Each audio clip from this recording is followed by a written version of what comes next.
le vamos dando un sentido a los distintos periodos de la vida que nos toca protagonizar a las generaciones que hemos conformado este devenir de la historia humana. Y siempre vamos a tener retos nuevos, siempre vamos a tener que saber interpretar y entender la palabra que Jesús nos dejó y toda su vida y todos los signos, todas sus opciones, su mismo estilo de vida lo tenemos que asumir. Así es como los obispos latinoamericanos en el documento de Aparecida describen a los discípulos misioneros de Jesucristo. Así son los que viven el estilo de vida de Jesús y asumen las opciones que él hizo. El día de hoy, desde la primera lectura, se nos habla de lo que empezó a pasar con la presencia de los primeros discípulos de Jesús y las primeras discípulas de Jesús. La presencia de ellos en la ciudad de Jerusalén, porque no debemos olvidar que la iglesia somos la comunidad de los discípulos, la comunidad de los hombres y las mujeres que lo seguimos a él, al menos lo hacemos explícitamente, porque hay mucha gente que ni siquiera a lo mejor ha oído hablar de él en el mundo, pero sin embargo, como dice San Pablo en la carta a los Romanos, por la ley de su corazón hace las mismas opciones que en su proyecto histórico nuestro Señor Jesucristo hizo. Y esas personas también forman parte y se van a encontrar de la vida de él y se lo van a encontrar al final de su vida, dice Jesús. Que va a haber gente, dice en el capítulo 25, que le va a decir: Señor, pero si yo no te vi, pues cada vez que lo hacías, cada vez que hiciste con los pobres, lo que hiciste a mí personalmente me lo hacías. Bien, entonces tenemos nosotros que entender cómo dice el Evangelio, qué cantidad de gente enferma y en quienes había espíritus inmundos, dice así, encontraba la salud, encontraba la restauración de su ser.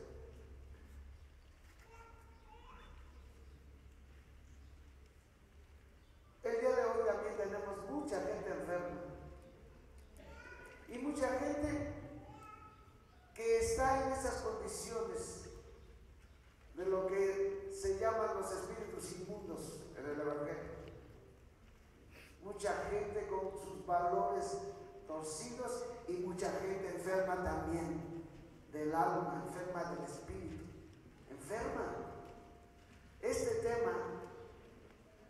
tema de la violencia generada por las mafias, un grupo, un sacerdote italiano, el padre Ciotti, Luigi Ciotti, fundó un grupo que se llama Libera, que trabaja precisamente en la restauración del tejido social desbaratado por las mafias. Él es italiano.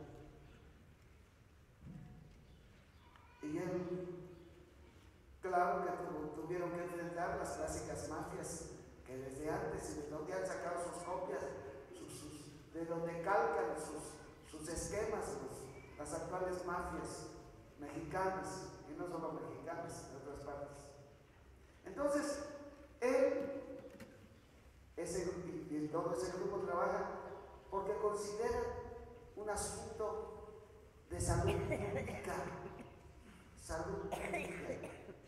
Y para que me entiendan, les platico lo que nos contó a nosotros un migrante. Este migrante lo secuestran allí ya en la línea con Estados Unidos. Así nos decimos allá en la línea. Lo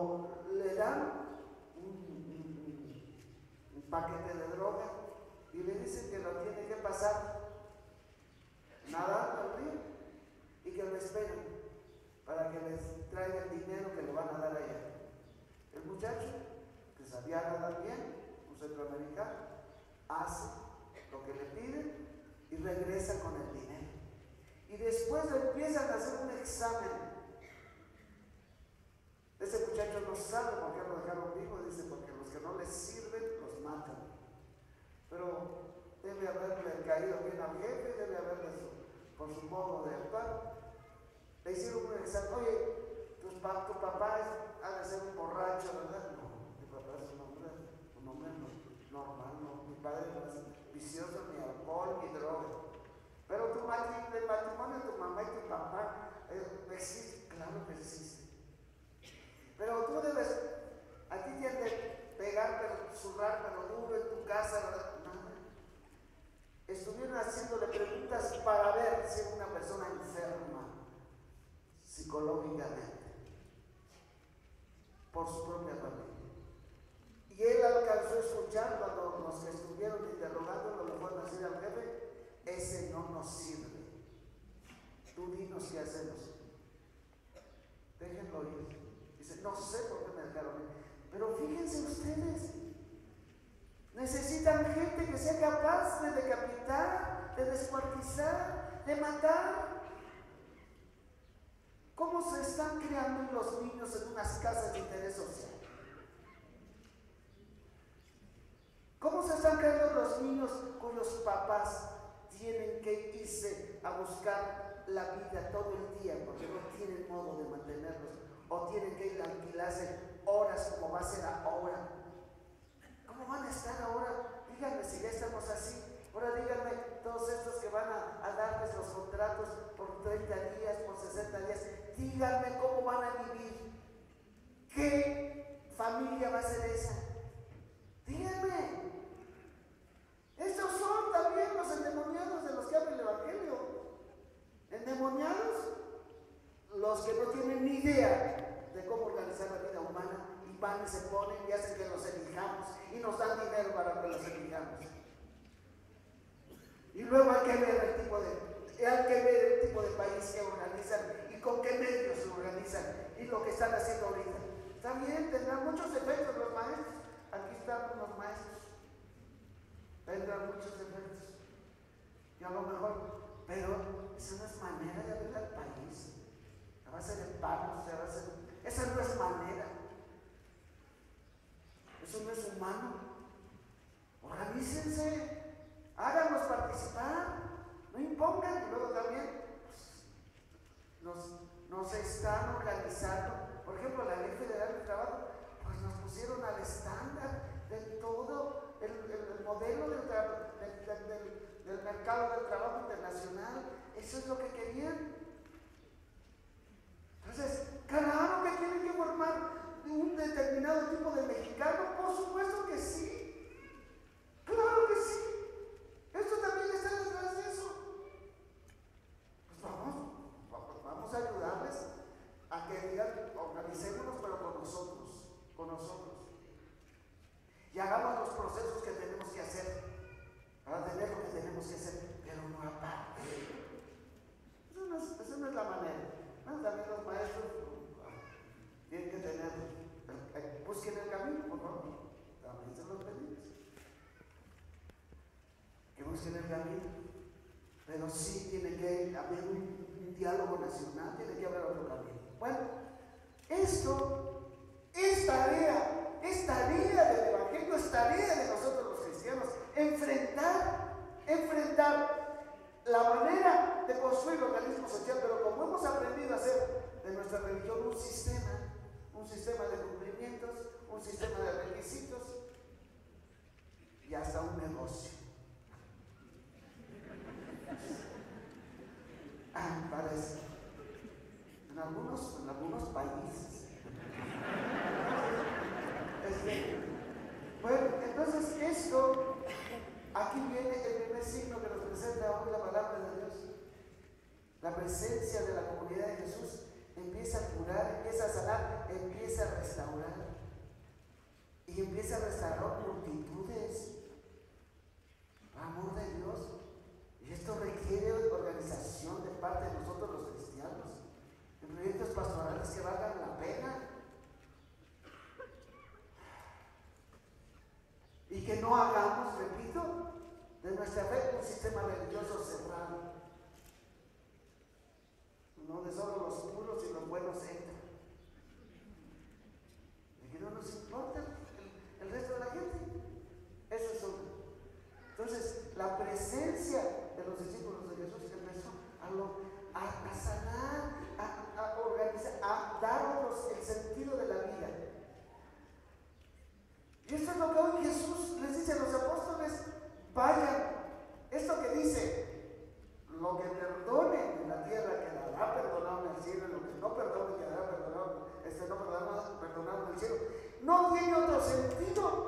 que el orden ético, le diríamos el día de hoy, la responsabilidad ética, que nace desde la mente del Creador.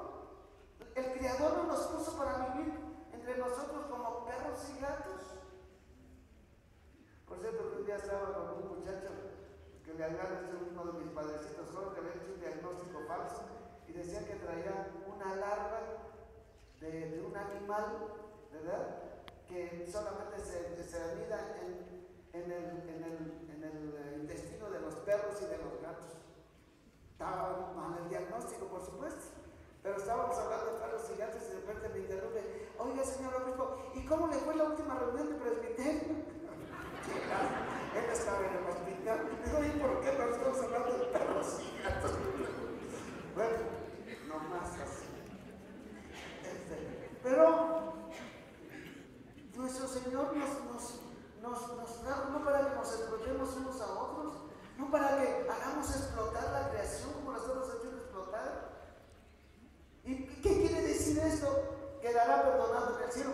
Que eso viene del orden racional que Dios le hemos sido creados a imagen de Dios por su inteligencia y su voluntad, los seres humanos, y que nosotros tenemos en primer lugar que utilizar el raciocinio y utilizar el sentido de la bondad que tiene natural, a la bondad que tiene nuestra voluntad, pero también como el pecado y como nuestro desorden nos hace que no nos acordemos, Jesucristo vino a darnos, dice, y insistía: mi palabra no es mi palabra, es la palabra del Padre.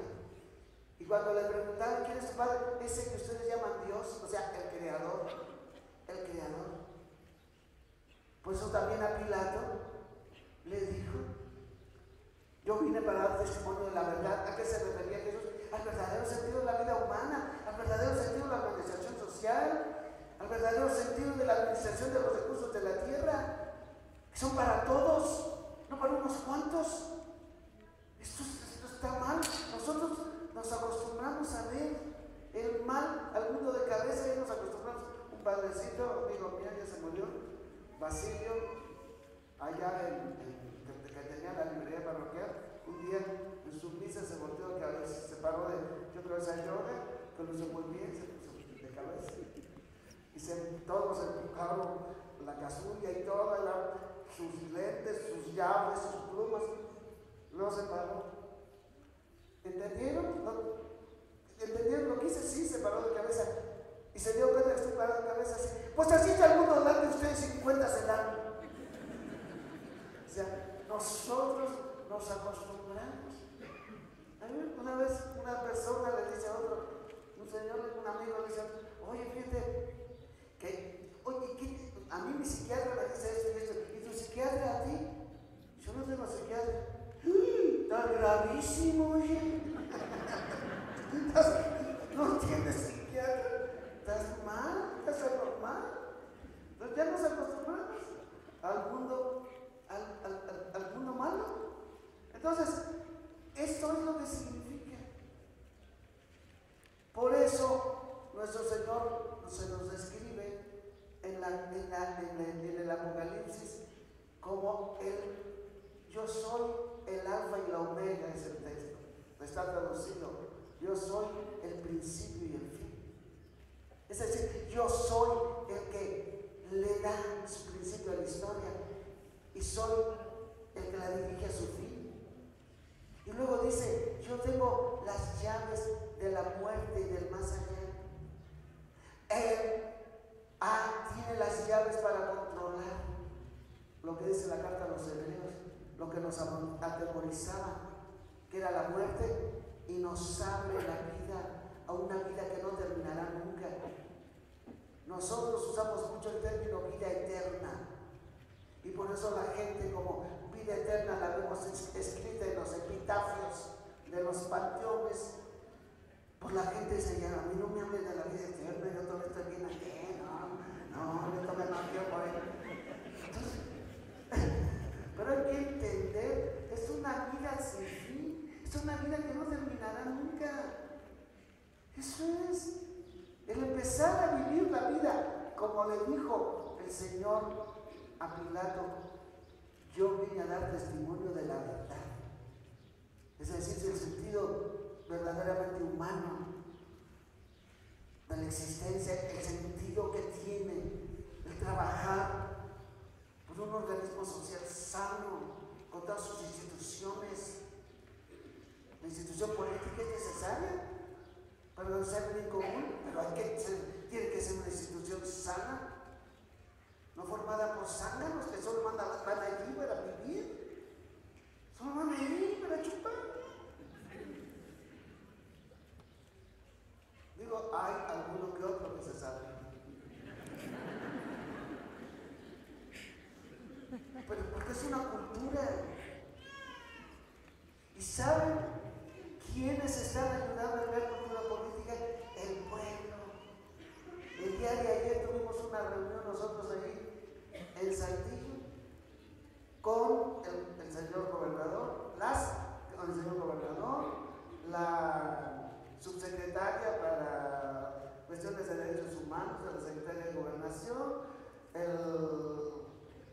una persona de Províctima, y luego un alto funcionario de lo que es hoy el Consejo de Seguridad Pública, así de alto nivel, el señor, y así, y les escuchabas hablar y preguntándoles, ¿saben quién provoca ese tipo de reuniones? Que en su mayoría son mujeres, las que están buscando a sus desaparecidos y obligándoles a informarles qué está haciendo cada dependencia. Yo dije, mira, finalmente estos cuates están haciendo, aquí hay construcción política, aquí hay construcción de estrategias de políticas públicas. ¿Y quiénes están empujando esto? Estas mujeres, la mayoría mujeres. Mira, pues, aquí tengo enfrente a doña Rosario, que fue la que le abrió la lucha civil por los derechos humanos con Eureka. Ellas fueron las mujeres las que abrieron la lucha civil por los derechos humanos, y todo a partir del dolor, a partir de la desatención, a partir de las víctimas. Sí, esto es el día de hoy. Por eso, ¿y por qué me acordé? Porque cuando Jesús dice, los que son de la verdad son los que escuchan a Dios, y Pilato, que representan a esos que solamente hay raras excepciones, ¿y qué es la verdad?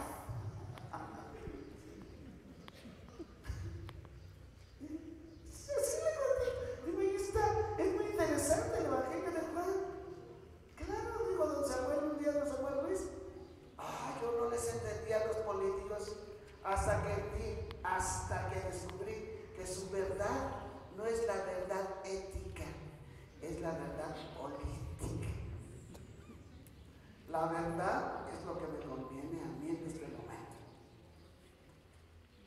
Entonces, esto, cuando Jesús hoy nos dice la Escritura, que Jesús es aquel que le abre la vida, abre la vida del hombre a otro espacio, y esto es la vida cristiana.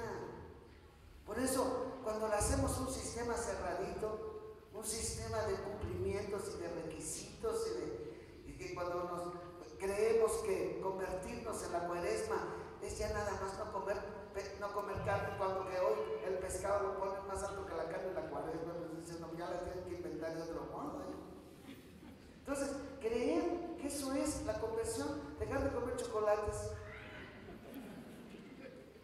o dejar de fumar, no, es un sistema que se convierte en cosas hasta absurdas, y que no es raro que los jóvenes protesten contra eso, y dicen, ya le digan a la mamá, yo ya no quiero eso.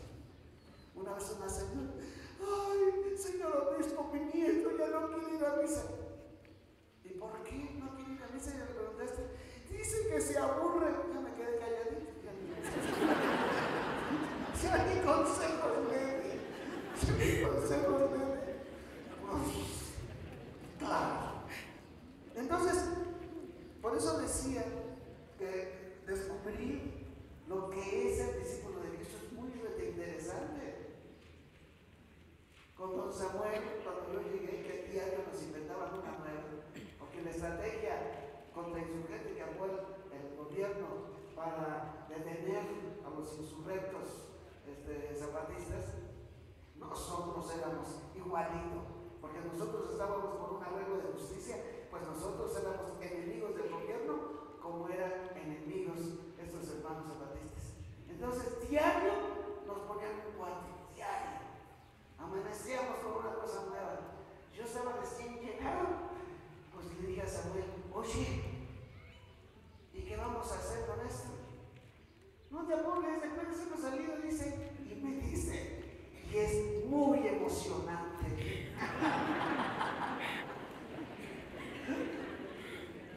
Es muy emocionante.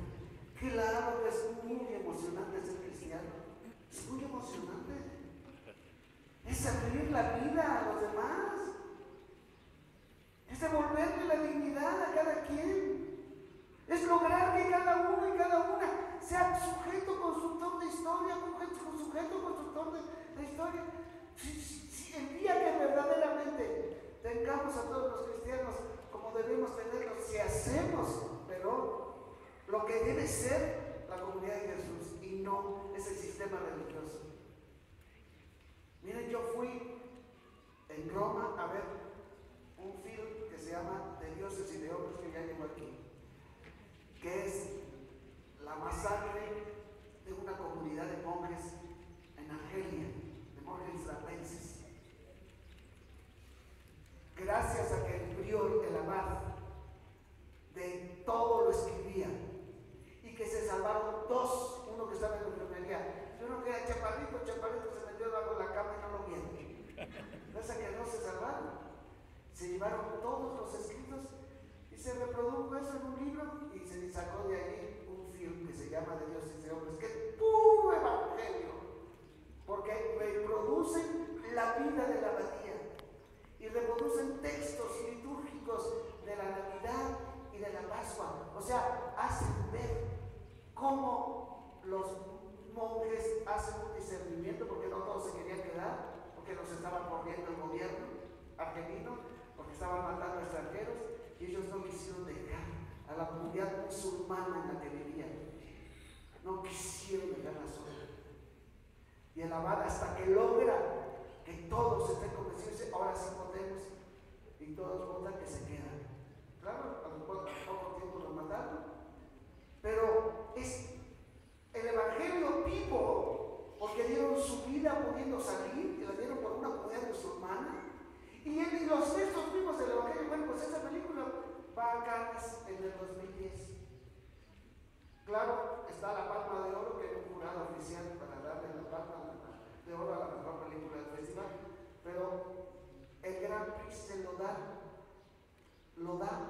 el público. Pues los hoy europeos que están dejando la iglesia, que están solas las iglesias. Hoy están solas las iglesias en Europa, desgraciadamente. Pues esos apóstatas, esos descréditos, votaron por esta película. Y yo le decía a mis amigos, yo veo con unos frailes de la casa general, dije, vámonos a comer una pizza, hay que discutir esto. ¿Cómo es que se salen de la iglesia y cuando les presentan el evangelio genuino y la entrega de la vida, que es lo más grande de la vida cristiana, el amor, la entrega hasta la muerte, el amor hasta la muerte, dice el Cristo, todos entienden que está rechazando esta gente, está rechazando un sistema, no está rechazando el evangelio ni lo que significa vivir. Y por si acaso no entendemos, hoy, don Oscar Arnulfo Romero, ya hago también otra observación. Don Oscar Arnulfo Romero es el que inspiró el Día Internacional del Acceso a la Verdad, que la ONU decidió en el 2010, en una asamblea del 2010, en el 2011 se celebró por primera vez, celebrar, y lo puso el 24 de marzo. Cada 24 de marzo se celebra el Día Internacional del Acceso a la Verdad, en memoria de don Oscar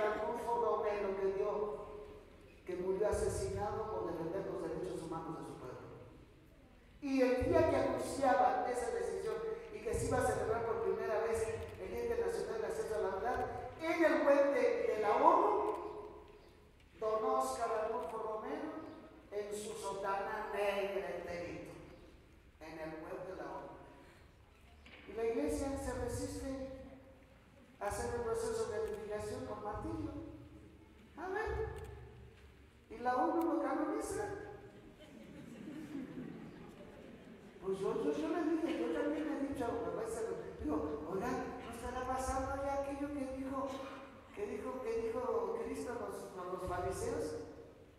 Dios, el reino de Dios se lo va a dar a otro pueblo. ¿No será ya que el reino de Dios ya se lo dio a la sociedad civil y nosotros la iglesia papando moscas?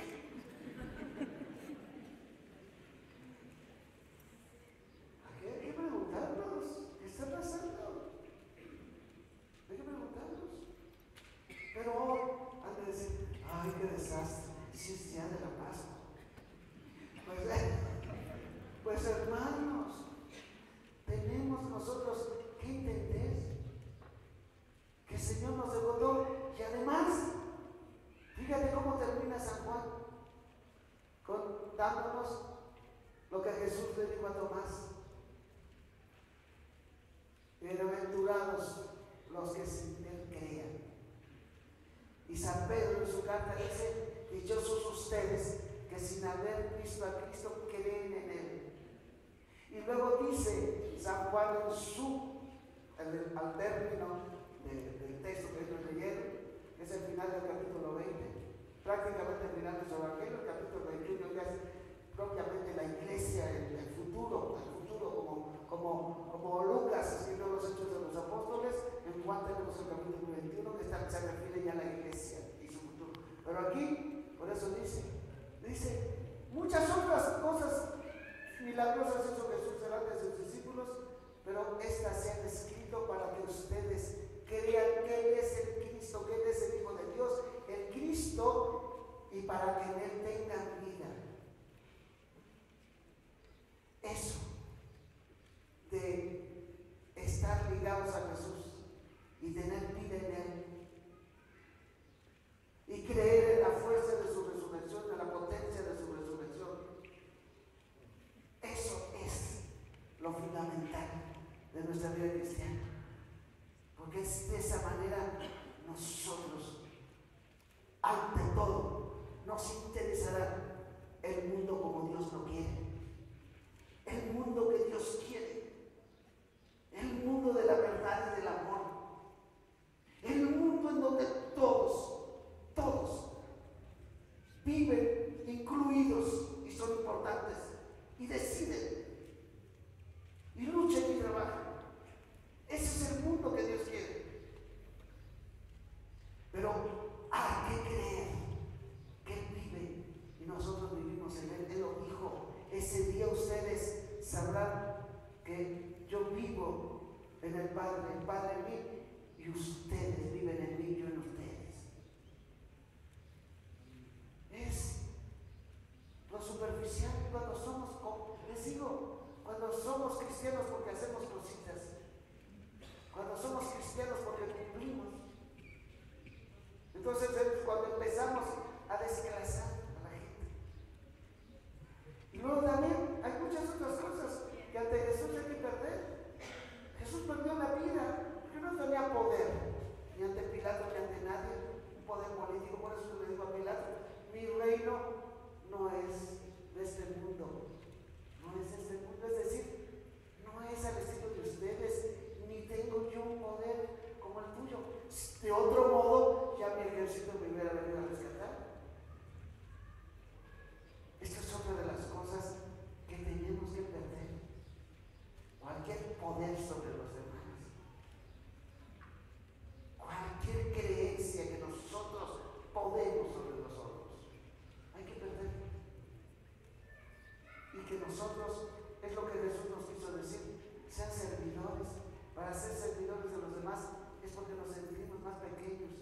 Claro que te puedo servir. Una vez una religiosa a mí, si esta religiosa me lo hubiera dicho lo que voy a decirles en una conferencia, una doctora en teología que da una conferencia, y me ha dicho la frase que me dijo después del ejemplo que me dio. Yo estaba buscando cómo llamar por teléfono hacer una llamada. Estábamos en Brasil, en San Salvador de Bahía, con don Samuel. Don Samuel me hizo el favor de ayudarme a entrar a un curso muy bueno de obispos ahí en Brasil, de CECEP, un centro ecuménico de formación de agencias de pastoral que crearon los obispos brasileños en el momento de la dictadura militar para formar a la iglesia brasileña. Y ahí sigue habiendo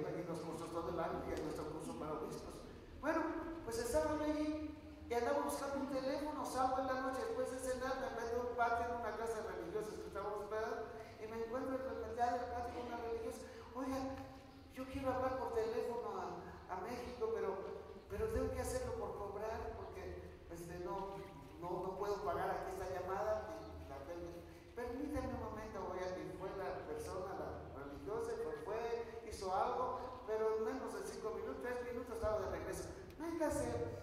Estuvo 20 minutos buscando, llamó a una secretaria, otra secretaria por teléfono, que es la madre superior de la casa, y finalmente ella me dejó hablando ya. 20 minutos estuvo ahí. Y al día siguiente estábamos desayunando y llega la hermana que nos había desayunado. ¡Ay, tenemos una gran alegría! Y entonces les presentamos a nuestra madre superiora general. Y yo, la que traje yo para arriba y para abajo. Pues ya me levanté. ¡Ay, madre! ¡Qué vergüenza! Que yo la tuve de secretaria el día de ayer. ¿Saben lo que me dijo? Por favor, en el reino de Dios todos somos niños. Si eso me lo hubiera dicho en una conferencia, no me acordaría ya. Me lo dijo con su vida, con su ejemplo, y nunca se me ha olvidado. Por eso decía, esto, cuando dice Jesús, el que no se haga como un niño, primero, que necesita de los demás, y segundo, que está dispuesto a servir a los demás, porque no tiene poder.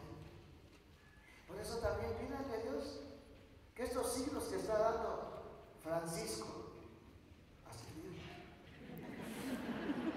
se oye medio raro, pero Benedicto XVI si decíamos, ¿no? Pues este es Francisco. Y además, como es el primero, no tiene el primero, porque ya primero, pues ya suena rey, no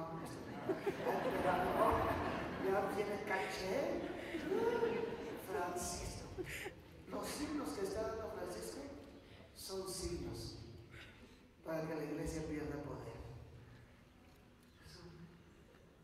Y esto es también el problema que tenemos nosotros. Porque entrar a ser cleros, soy padre,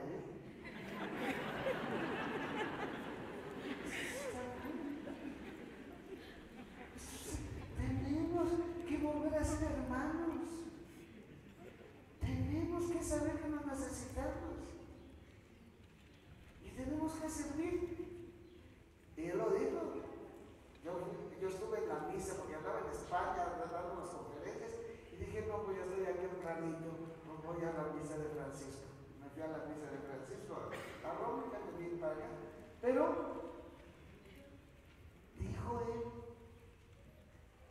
la iglesia recibió poder, sí, pero su poder lo dice bien claro a Pedro cuando le dijo, ¿me amas más que estos?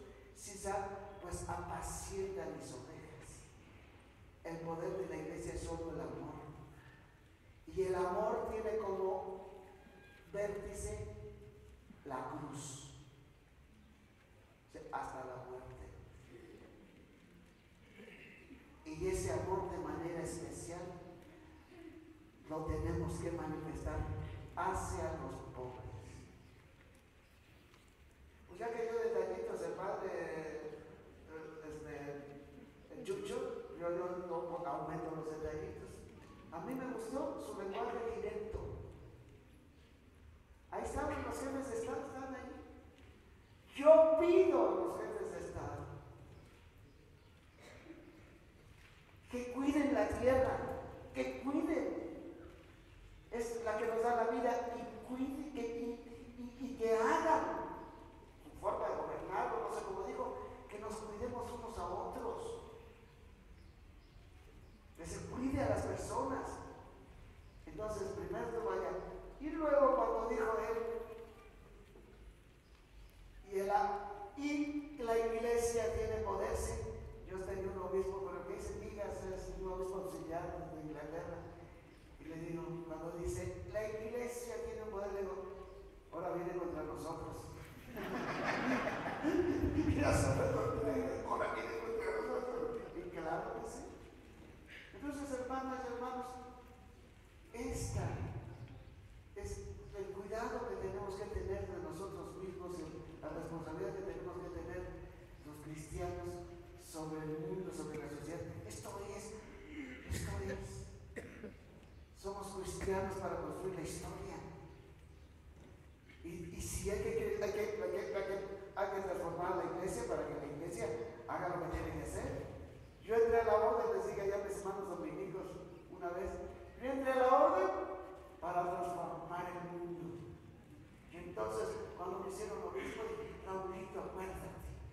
mundo hay que primero transformar la iglesia.